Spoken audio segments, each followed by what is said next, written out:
Hello, this is Paul, and welcome back to Welcome to Phones. This is the first video I've done in a while, so it's good to be back.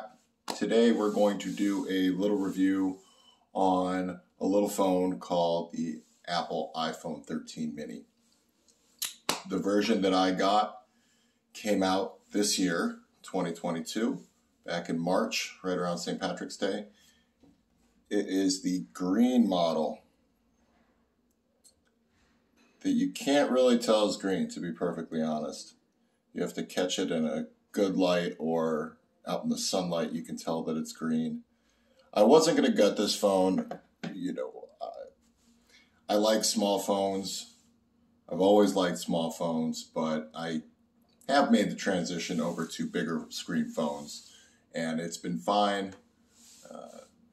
You learn to do the hand gymnastics, so to speak, and it is nice having the bigger screen real estate. You know, I had I still have the LG Velvet, which is 6.7 inches compared to 5.4 on this one.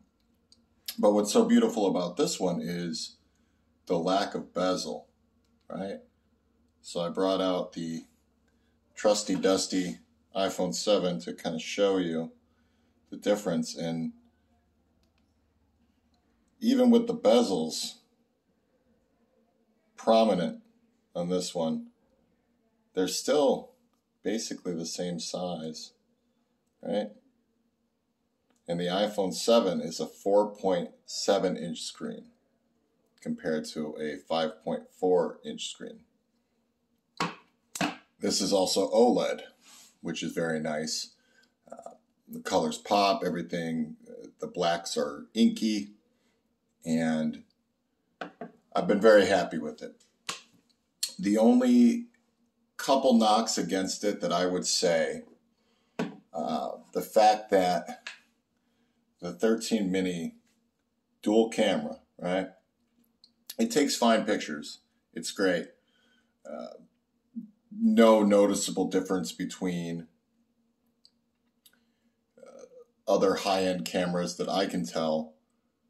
The only problem that I have with this camera setup is the fact that they gave you a wide-angle lens instead of a telephoto lens. I don't know if that's a limitation of the hardware or if they would have had to make the phone thicker. You can see the camera bump isn't very big on this. But regardless, I don't think that the wide angle, for as cool as it is worth losing the telephoto. If they would have done the telephoto on this, it would have been a lot nicer, because there's still a degree of graininess and noise that happens when you try to zoom in to take a picture. It's gotten a lot better over the years, but it's still nice to have a dedicated telephoto lens. What else? The battery life on the iPhone 13 mini is pretty spectacular. I was a little worried when I first got it because my brother and my mother have the iPhone 12 mini, and battery life has been a concern for them. So when I decided to get one, the 13 version, I was a little apprehensive. Don't worry about that whatsoever. I easily get through the day, running through videos, Spotify. It's on a lot. You'll get through the day fine, unless you're watching videos the entire day. But let's face it, if you're watching videos the entire day on any phone, you're going to kill the battery. So rest assured you'll be fine with that. It's very nice to have the phone. Obviously, this has been said to death because this is a later review of this phone, but it's been said to death that it's so nice to have a one-handed phone that you can, jump around and you don't really need to worry too much. That being said, you still need to do a little bit of hand gymnastics, so it's not perfect in that sense. It is nice while you're holding the phone, making a phone call, if you're not using headphones. I feel like most people don't put the phone to their ear anymore. That's really nice, and it does harken back to the iPhone 4, which is near and dear to me because that was my first smartphone. And to me, it's still the greatest design. So they really went back to that, you know. You can have it stand up on its side. It's beautiful, you know. The volume, separated buttons, your silencer over here, the toggle. It's all very nice. I would say that moving around on the screen, it came a little short of the 90 hertz screen or the 120 hertz screen. So when you're moving around, it does seem a little outdated that you're moving.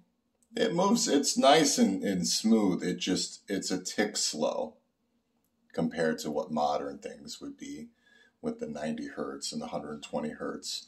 But if you want that feature, you're going to have to get the Pro model for now. Apple's probably not going to let that trickle down till maybe 2023. We'll see what happens. But I think that that's something that they purposely hold back because they want to make you spend a little bit more money. And, you know, that's a tactic as old as anything, you know, that we can upsell a little bit. And if people really want this, you know, feature, okay, they'll do it. However, with the iPhone 13 mini, what's interesting is the way Apple did it this year was they released the iPhone 14, right? The base iPhone 14 and I believe it's called the iPhone 14 Max, right? Those are the base models. They have the exact same chip that is in the iPhone 13 range. So you're still getting the Bionic 15, right? Apple A Bionic 15. I think I got that right.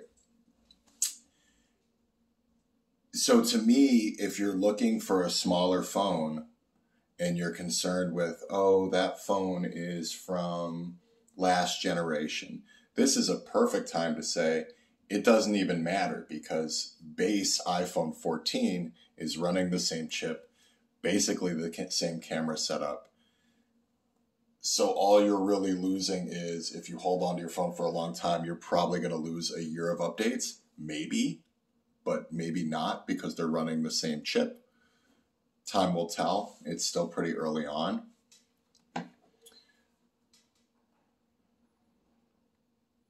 So yeah, I mean, it's a pretty basic review here. Like I said, a lot of people have covered this phone to death because it originally came out in the fall of 2021.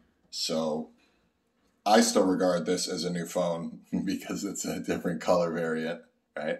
And that counts. This came out in 2022, so this is a 2022 phone in my book, especially with the chip being the same as the 2022 models that came out in the fall. You still have the notch here.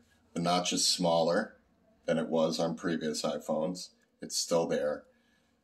I don't think the dynamic island is fully baked yet, and I don't think you'll be missing anything. It's still a little limited. Again, time will tell. I'm sure they will improve on that, but for now, I don't think you're missing anything. I think this is a fantastic phone, and I don't believe you will have any regrets buying the Apple iPhone 13 mini.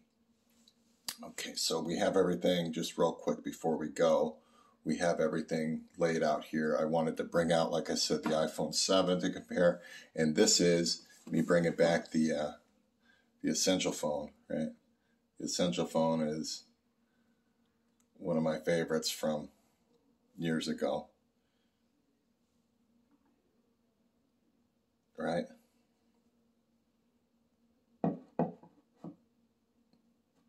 This one is a 5.7 inch screen. So the iPhone, it's more of a narrow screen than the Essential phone. But again, see, they both can stand up. Isn't that pretty? I don't know. Something I get a kick out of phones that can stand up on their own. So we have all three of them here together. And these are both 2017 phones. And then this is a 2022 phone, technically. So, yeah, that's it. And I hope you enjoyed the review. If anybody has any questions, if I missed anything, leave a comment and I'll get back to you. But until the next time, take care.